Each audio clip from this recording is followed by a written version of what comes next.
Assalamualaikum dear students. This is Ms. Fariha Shafat, Headmistress Secondary from Medacia Foundation Academy. I hope you all are fine and safe at your homes. Today I am here to solve the MCQs of Model Paper 2020-21 for Biology. So let's begin. MCQ number 1 है आपके पास, The study of remote past organic life with the help of fossils is entomology, paleontology, taxonomy, histology. यानी कि past की जब आप study करते हैं fossils की मदद से, तो वो चीज़ आप कौन सी ब्रांच में करते हैं, बायो की कौन सी ब्रांच है जिसमें आप ये काम करते हैं. जब हम बुक से हेल्प लेते हैं तो बुक में पेज नंबर 3 पर हमें ब्रांचेस ऑफ बायोलॉजी में डेफिनेशन मिलती है. पैलेंटोलॉजी में the study of remote past organic life with the help of fossils, यानी कि पैलेंटोलॉजी बायो की वो ब्रांच है जिसमें आप पास्ट की स्टडी करते हैं फॉसिल्स की मदद से. So the correct option is option B, palaeontology. Next MCQ है आपके पास, select the correct sequence of biological method. 4 options are there जिसमें आपको सीक्वेंसेस गिवन हैं. जब बुक में हम पेज नंबर 19 से 23 को पढ़ेंगे जिसमें तमाम पूरा डिटेल के साथ हमारे पास सारे ऑप्शंस मौजूद हैं कि बायोलॉजिकल मेथड के अंदर कौन कौन से स्टेप्स हैं जिनको आप स्टडी करते हैं, तो आपके पास जो करेक्ट ऑप्शन निकल कर आएगा वो होगा option C, hypothesis, reasoning, theory and law. Next MCQ है आपके पास, which of the following is the correct way of writing a scientific name of an organism. किसी भी ऑर्गेनिज्म का जब साइंटिफिक नेम लिखा जाता है तो उसको लिखने का सही तरीक़ेकार क्या है. आपने क्लास में इसके रूल्स पढ़े थे, तो 2 रूल्स आपको पता हैं कि जब हम हैंड रिटन फॉर्म में कोई भी नाम लिखते हैं तो उसे अंडरलाइन करते हैं, और जब हम टाइप्ड फॉर्म में नाम लिखते हैं तो इटैलिक करते हैं. यहाँ आपके पास 4 ऑप्शंस हैं, जिन 4 ऑप्शंस में 3 ऑप्शंस तो आपके वैसे ही ओमिट हो जाते हैं, इनकरेक्ट हो जाते हैं, क्योंकि ये तीनों आपके पास इटैलिक फॉर्म में नहीं हैं, और ऑप्शन डी आपके पास इटैलिक फॉर्म में है. लेकिन यहाँ एक कन्फ्यूजन ये है कि यहाँ पर ये नाम पूरा नहीं लिखा हुआ, यानी कि जिनस और स्पीशी का नेम पूरा होना चाहिए, पूरी स्पेलिंग नहीं है. तो जब हम बुक से इस चीज़ का रेफरेंस लेते हैं तो बुक में पेज नंबर 41 पर हमें डिटेल मिलती है कि when the scientific name is written first time it is written full, but when it is repeated several times it is abbreviated. यानी कि जब साइंटिफिक नेम को पहली बार लिखा जाता है तो पूरा लिखा जाता है, लेकिन जब उसे बार बार रिपीट किया जाए तो उसे एब्रीविएट कर दिया जाता है. For example, the scientific name of the red rose is Rosa indica. It is abbreviated as R indica. यानी कि रोज़ा इंडिका आपका साइंटिफिक नेम है रेड रोज़ के लिए, लेकिन जब उसको बार बार लिखा जाएगा तो उसके फर्स्ट नेम में जो कि जिनस का नेम है उसको शॉर्ट कर दिया जाएगा और कैपिटल R से उसे रिप्रेजेंट किया जाएगा, और आगे का नाम उसका पूरा लिख दिया जाएगा जो कि स्पीशी नेम है. तो करेक्ट ऑप्शन है आपका option D, R. Tigrina.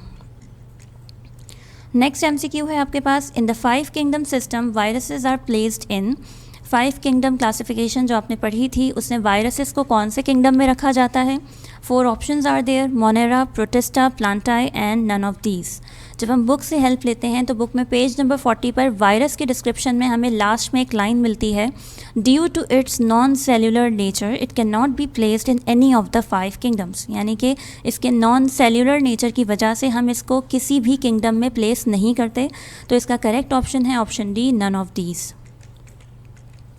Next MCQ है आपके पास, the process which requires energy input. वो प्रोसेस सेल मेम्ब्रेन के अक्रॉस मूवमेंट का जिसके अंदर एनर्जी इनपुट की ज़रूरत पड़ती है, वो कौन सा प्रोसेस होता है. 4 options are there, active transport, diffusion, facilitated diffusion and osmosis.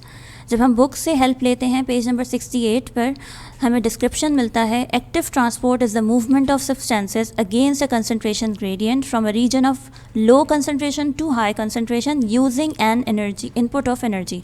यानी कि एक्टिव ट्रांसपोर्ट आपका वो प्रोसेस है कि जिसमें एनर्जी इनपुट की मदद से आप सब्सटेंसेस को इधर से उधर मूव होते हुए देखते हैं. तो करेक्ट ऑप्शन है आपके पास option A, active transport. MCQ number 6 है आपके पास, stage of mitosis in which chromatids reach the pole and their movement seize.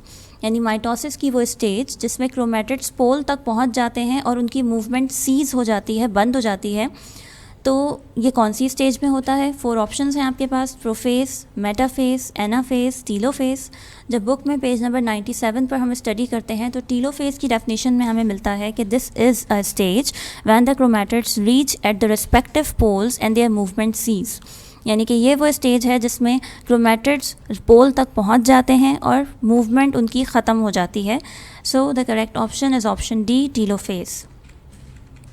Next है आपके पास enzymes are biocatalyst and mostly enzymes biocatalyst हैं और ज़्यादातर ये किस नेचर में होते हैं। 4 options are there, steroid, protein, lipid and carbohydrate.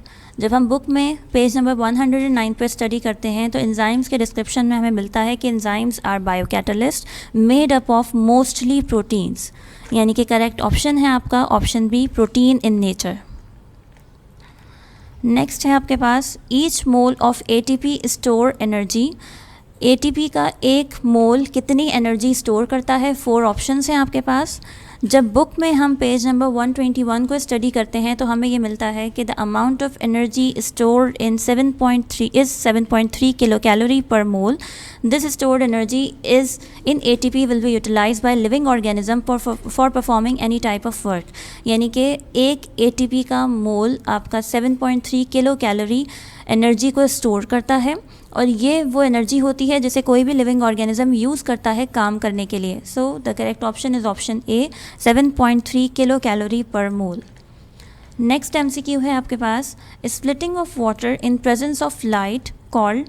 4 options are there, hydrolysis, glycolysis, photolysis, none of these. Water की स्प्लिटिंग, वाटर के मॉलिक्यूल का टूटना लाइट की मौजूदगी में क्या कहलाता है। बुक में पेज नंबर 123 पर हमें डिस्क्रिप्शन में आंसर इसका मिल रहा है। वो आंसर ये है कि it is the photosynthesis is a non cyclic process coupled with break down of water molecules, that is photolysis, यानी कि वाटर मॉलिक्यूल का ब्रेक डाउन लाइट की मौजूदगी में फोटोलिसिस कहलाता है। So the correct option is option C, photolysis. Next MCQ है आपके पास, MCQ number 10, increase quantity and quality of fish production, यानी कि वो प्रोफेशन जिस प्रोफेशन में फ़िशेस की क्वालिटी और क्वांटिटी को देखा जाता है, उसको इंक्रीज़ किया जाता है, तो वो प्रोफेशन कौन सा कहलाता है। 4 options are there, fisheries, farming, forestry, animal husbandry. जब हम बुक में पेज नंबर 6 को स्टडी करते हैं जहाँ हमें प्रोफेशंस मुख्तलिफ गिवन थे, तो वहाँ फ़िशरीज़ की हेडिंग में हमें ये मिलता है कि this profession deals with the increase quantity and quality of fish production, यानी कि फ़िशरीज़ आपका वो प्रोफेशन है जिसमें आप क्वालिटी और क्वांटिटी को देखते हैं फ़िश प्रोडक्शन की। So correct option is option A, fisheries. MCQ number 11 है आपके पास, blood is a special type of cell, tissue, organ, system. जब हम बुक से हेल्प लेते हैं तो हमारे पास बुक में पेज नंबर 187 पर ब्लड के डिस्क्रिप्शन में ये डेफिनेशन मिलती है कि blood is a special type of tissue. Blood body का एक स्पेशल टाइप ऑफ टिश्यू है, तो करेक्ट ऑप्शन है आपके पास option B, tissue. MCQ number 12 है आपके पास, the movement of organic materials food take place through, यानी कि ऑर्गेनिक मटेरियल फूड जो कि प्लांट में इधर से उधर मूव करता है, तो ये किस चीज़ की मदद से मूव करता है। 4 ऑप्शंस हैं आपके पास, जाइलम, वेसल्स, ट्रैकाइड्स और फ्लोएम। जब हम बुक में पेज नंबर 184 को रीड आउट करेंगे तो हमें ये आंसर मिलेगा कि the movement of organic materials food take place through phloem, यानी कि करेक्ट ऑप्शन है आपके पास ऑप्शन डी, फ्लोएम। नेक्स्ट है आपके पास, secondary wall is made up of. 4 options are there, secondary wall जो कि आपकी सेल वॉल का एक पार्ट है, वो किस चीज़ से मिलकर बनती है। 4 ऑप्शंस हैं आपके पास, pectin and cellulose, cellulose and protein, cellulose and lignin, lignin and pectin. जब हम बुक में सेकेंडरी सेल वॉल का डिस्क्रिप्शन स्टडी करते हैं पेज नंबर 62 पर जो गिवन है आपको, तो उसमें हमें ये डिस्क्रिप्शन मिलेगा कि it is made up of a thick and tough material of cellulose which is held together by a hard water proof substance called lignin, यानी कि सेकेंडरी सेल वॉल आपकी 2 चीज़ों से मिलकर बनती है, जिन 2 चीज़ों को आप कहते हैं cellulose and lignin. Correct option है आपके पास option C, cellulose and lignin. Next है आपके पास, water and minerals enter the plants through. Water और मिनरल्स प्लांट्स के अंदर जो इंटर होते हैं, दाखिल होते हैं, तो वो किस जगह से दाखिल होते हैं। 4 ऑप्शंस हैं आपके पास, root, stem, leaf, branches. Book में पेज नंबर 175 को जब आप स्टडी करेंगे तो आपको ये लाइन वहाँ मिलेगी, water and mineral salts enter the plant through root. So the correct option is option A, root. Next है आपके पास, cell death caused by external factors. जो सेल डेथ होती है यानी कि सेल आपका डिसइंटीग्रेट हो जाता है, टूट जाता है, तो अगर वो एक्सटर्नल फैक्टर की वजह से टूट रहा है, ख़त्म हो रहा है, तो उसको आप क्या कहेंगे? 4 ऑप्शंस हैं आपके पास, एपोप्टोसिस, नेक्रोसिस, एपोमिक्सिस और डाइकाइनेसिस। जब आप बुक में पेज नंबर 98 में डेफिनेशंस देखेंगे तो वहाँ नेक्रोसिस की डेफिनेशन में आपको ये डिस्क्रिप्शन मिलेगा कि this type of cell death which is caused by external factors. ये सेल डेथ की वो टाइप है कि जो एक्सटर्नल फैक्टर्स की वजह से होती है। तो करेक्ट ऑप्शन है आपके पास ऑप्शन बी, नेक्रोसिस।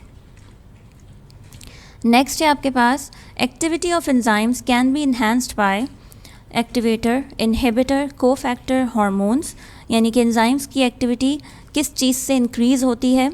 जब बुक पर पेज 109 के ऊपर आप स्टडी करेंगे कैरेक्टरिस्टिक्स ऑफ एंजाइम्स को, तो वहाँ आपको ये लाइन मिलेगी कि activity of enzymes can be enhanced by activator.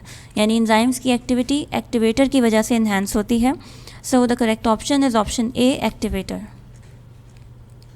Next है आपके पास, nerve tissues are composed of neurons, nephrons, receptors, cell bodies.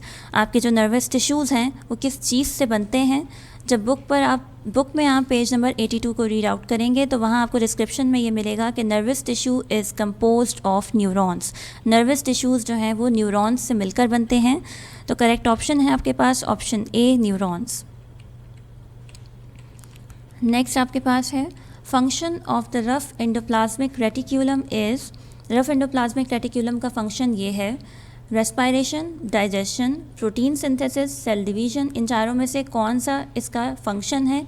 उसके लिए हम बुक से रेफरेंस लेंगे। बुक में पेज नंबर 71 पर जब हम रीड करते हैं रफ एंडोप्लाज्मिक रेटिक्यूलम को, तो वहाँ हमें ये मिलता है कि it is responsible for protein synthesis. यानी कि रफ एंडोप्लाज्मिक रेटिक्यूलम का फंक्शन है कि वो प्रोटीन सिंथेसिस का काम करता है। तो करेक्ट ऑप्शन है आपके पास option C, protein synthesis. Next MCQ है आपका, fundamental product of photosynthesis is. Photosynthesis का जो फंडामेंटल मेन प्रोडक्ट है, जो फंक्शनल प्रोडक्ट है, वो कौन सा है? Amino acid, fatty acid, glucose, cellulose. Book में पेज नंबर 122 पर जब आप डिस्क्रिप्शन पढ़ेंगे इसका तो आपको मिलेगी ये लाइन कि the fundamental molecule produced during photosynthesis is simple sugar, that is glucose. यानी कि फोटोसिंथेसिस में प्रोड्यूस होने वाला फंडामेंटल प्रोडक्ट एक सिंपल शुगर है जिसे आप ग्लूकोज कहते हैं। तो करेक्ट ऑप्शन है आपका option C, glucose. MCQ number 20 है आपका, in human intake of food is. यानी कि ह्यूमन बींग्स में जब खाना खाया जाता है, इनटेक किया जाता है, लिया जाता है, तो उस प्रोसेस को आप क्या नाम देते हैं? 4 options are there, ingestion, propulsion, egestion, absorption. जब बुक में आप ह्यूमन डाइजेस्टिव सिस्टम को स्टडी करेंगे पेज नंबर 160 पर, तो वहाँ आपको फर्स्ट हेडिंग मिलेगी इंजेस्शन की, जिसमें लिखा हुआ है इनटेक ऑफ फूड। यानी कि इंजेस्शन वो प्रोसेस है कि जिसको आप कहते हैं कि खाना खाने के प्रोसेस को इंजेस्शन कहा जाता है। करेक्ट ऑप्शन है आपके पास ऑप्शन ए, इंजेस्शन। नेक्स्ट है आपके पास, the movement of water molecule from high water potential to lower water potential is. Water molecule की मूवमेंट हाई वाटर कंसंट्रेशन से लो वाटर कंसंट्रेशन की तरफ होने को आप क्या कहते हैं, क्या नाम देते हैं? 4 ऑप्शन हैं आपके पास, diffusion, osmosis, active transport, water potential. जब आप बुक में पेज नंबर 65 को स्टडी करेंगे तो वहाँ आपको ये डिस्क्रिप्शन मिलेगा कि diffusion is the movement of substances from a region of high concentration to low concentration. यानी कि डिफ्यूजन वो प्रोसेस है कि जिसमें वाटर मॉलिक्यूल्स हाई कंसंट्रेशन से लो कंसंट्रेशन की तरफ मूव करते हैं। तो करेक्ट ऑप्शन है आपके पास ऑप्शन ए, डिफ्यूजन। नेक्स्ट है आपके पास, biological method involves all of the following except. यानी कि 4 ऑप्शंस जो आपको नीचे दिए हुए हैं, इन चारों में से बायोलॉजिकल मेथड में इन चारों में से 3 चीज़ें इन्वॉल्व हैं और एक चीज़ इन्वॉल्व नहीं है। अब वो कौन सी चीज़ है उसको फाइंड आउट करने के लिए आपको रीडिंग करनी होगी पेज नंबर 19 से 23 को, जिसमें तमाम बायोलॉजिकल मेथड के स्टेप्स मौजूद हैं। तो वहाँ से हमें ये पता चलता है कि प्रोपोर्शन बायोलॉजिकल मेथड का पार्ट नहीं होता। तो आपका करेक्ट ऑप्शन है इसका प्रोपोर्शन। नेक्स्ट है आपके पास, chlorophyll is found in. Chlorophyll पाया जाता है किस चीज़ में पाया जाता है? 4 ऑप्शंस हैं आपके पास, chloroplast, chromoplast, leucoplast, all of above. यानी कि क्लोरोफिल इन 3 में से किस चीज़ में पाया जाता है? या तो तीनों में पाया जाता है या फिर किसी एक में पाया जाता है। तो बुक में जब आप पेज नंबर 122 को रीड आउट करेंगे तो आपको ये डिस्क्रिप्शन मिलेगा कि chlorophyll is the green pigments found in the chloroplast of plant cell. Chlorophyll वो ग्रीन पिगमेंट है जो कि प्लांट सेल के क्लोरोप्लास्ट में पाया जाता है। So the correct option is option A, chloroplast. Next MCQ है आपके पास, stem and root increase in length by, यानी कि स्टेम और रूट की लेंथ जो इंक्रीज़ होती है वो किस चीज़ से इंक्रीज़ होती है। 4 options are there, lateral meristem, apical meristem, cambium, all of above. इसके लिए जब मैंने बुक से रेफरेंस लिया तो बुक में मुझे इसकी क्लियर डेफिनेशन नहीं मिली, तो फिर मैंने गूगल से इसकी डेफिनेशन निकाली है, जहां हमें ये डेफिनेशन मिल रही है कि apical meristems are found at the apex और tip of roots and birth allowing roots and stems to grow in length. यानी कि एपिकल मेरिस्टेम वो जगह होती है जो कि टिप पर, एपेक्स पर मौजूद होती है, रूट्स के और स्टेम के, और ये इन दोनों को अलाउ करती है कि ये ग्रो कर सकें लेंथ में। तो करेक्ट ऑप्शन है आपके पास option B, apical meristem. Next है आपके पास, human heart consist of, human heart के कितने चैम्बर्स होते हैं। 4 options are there, 2 chambers, 3 chambers, 4 chambers, 5 chambers. जब आप बुक में पेज नंबर 199 को स्टडी करेंगे जहां हार्ट का पूरा डिस्क्रिप्शन है, तो वहां आपको ये लाइन मिलेगी कि इट कंसिस्ट ऑफ 4 चैम्बर्स, यानी कि हार्ट के, ह्यूमन हार्ट के 4 चैम्बर्स होते हैं। तो ऑप्शन सी आपका करेक्ट ऑप्शन है। नेक्स्ट है आपके पास, the organisms make their own food. वो ऑर्गेनिजम्स जो अपना फूड खुद प्रिपेयर करते हैं उन्हें आप क्या कहते हैं। 4 ऑप्शंस हैं आपके पास, ऑटोट्रॉफिक, हीट्रोट्रॉफिक, इंसेक्टिवोर्स, सेप्रोफाइट्स।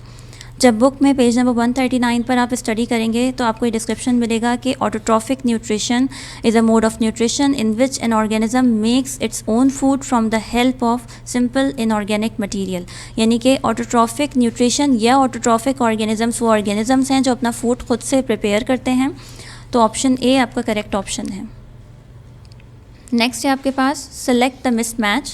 मिसमैच का मतलब ये होता है कि जिसका आपस में कोई मैच नहीं है, यानी कि जो इस चीज़ से ताल्लुक़ नहीं रखता, रिलेट नहीं करता, तो आपने वो चीज़ सेलेक्ट करनी है। तो इसमें जब हम सारे किंगडम्स को स्टडी करेंगे अपनी बुक में, तो किंगडम स्टडी करने के बाद जब बुक में पेज नंबर 39 पर आप किंगडम एनिमेलिया की तरफ आएंगे तो किंगडम एनिमेलिया में आपको ये डिस्क्रिप्शन मिलेगा कि it includes all vertebrates and invertebrates except protozoa.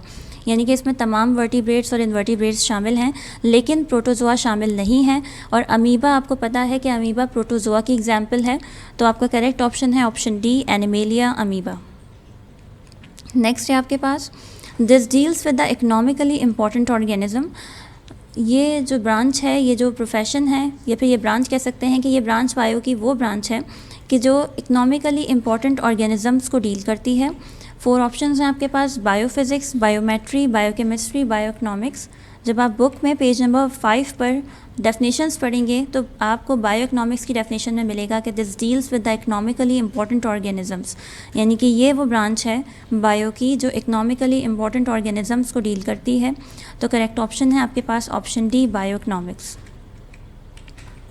Next है आपके पास, growth, repair and asexual reproduction takes place due to mitosis, mitosis, meiosis और साइटोकाइनेसिस।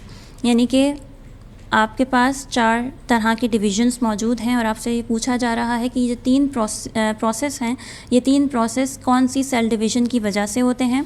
जब आप पेज नंबर 98 पर सिग्निफिकेंस ऑफ माइटोसिस को रीड आउट करेंगे तो आपकी इन तीनों प्रोसेस की जस्टिफिकेशन आपको यहाँ मिल जाएगी कि माइटोसिस वो सेल डिवीज़न है जो कि ग्रोथ के लिए भी हेल्पफुल है, ग्रोथ भी उसी की वजह से होती है, रिपेयरिंग भी उसी की वजह से होती है। यानी कि अगर कोई चोट लग जाती है आपको या फिर कहीं भी कोई भी मसला होता है बॉडी के किसी भी पार्ट में, तो वहाँ रिपेयरिंग का काम माइटोसिस सेल डिवीज़न की वजह से होता है। और एसेक्सुअल रिप्रोडक्शन भी माइटोसिस सेल डिवीज़न की वजह से होती है। तो करेक्ट ऑप्शन है आपके पास ऑप्शन बी, माइटोसिस।